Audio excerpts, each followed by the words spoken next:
the biggest thing that is a threat to the black community is the black community. It's not racism, white supremacy. It's not racism, white supremacy. Yes, white supremacy has been an issue throughout our time here in this country, which, by the way, we are not immigrants. We are native to this land. And I'm not even necessarily talking about native from the standpoint of just thousands of years ago, but I'm talking about just from us reaching this country in the 1500s. Or whenever we hit Jamestown, which was what, 1619, something like that. We have been in this country long enough to say that this is our homeland. So white supremacy has been an issue here for quite some time. It has. But as we progress through boycotts, as we progress through through the fight, losing our lives, coming out of slavery, getting through boycotts, getting through Jim Crow, we have gotten to a place in this country to where we can come together, can have families, and have some ascension into another class, ascension into another world financially. But it's going to take us to do it. And we must be a people that's educated. There was a time where we couldn't read. There was a time where that was forbidden for us to have knowledge and information. And we have that now. So now that we have all the tools and resources, what's the real excuse? It's not white supremacy. If you continue to be in the ideal that white supremacy is holding you back, then you'll never go anywhere. Because what's the excuse, or what's our excuse compared to other cultures and immigrants that come here and take advantage of the very thing that you have provided? That's what you have to understand. Let me get them crumbs out of my beard, man. I don't know why. I always have some kind of flakes. I need some kind of some new beard oil. If anybody out there want to send me some beard oil, or you have a beard company or something like that, man, send me some products so I can use it and start promoting it. But to continue to believe that racism, white supremacy is your issue, to me, is an erroneous idea. And it's going to continue to hurt us.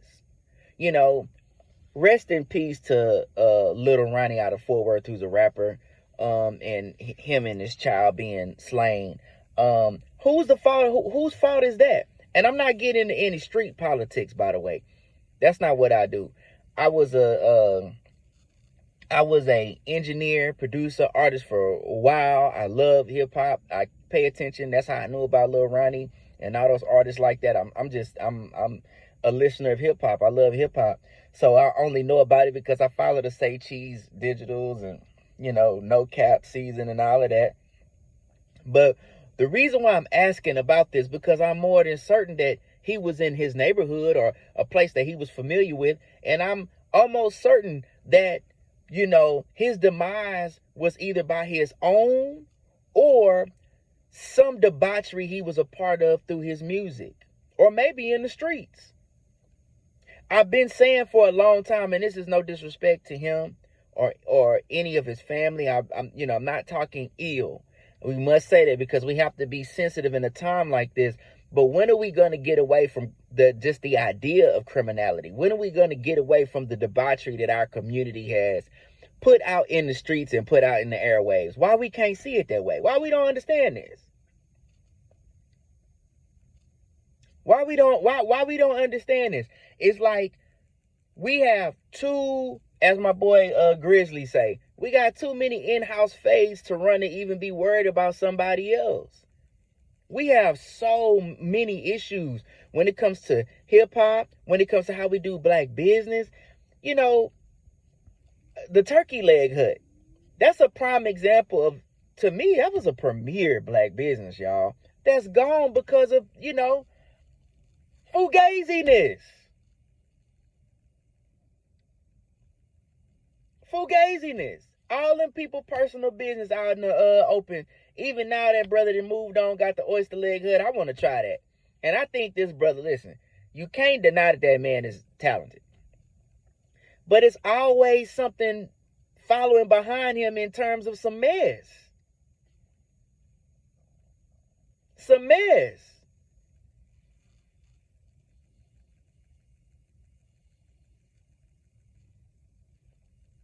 I just don't,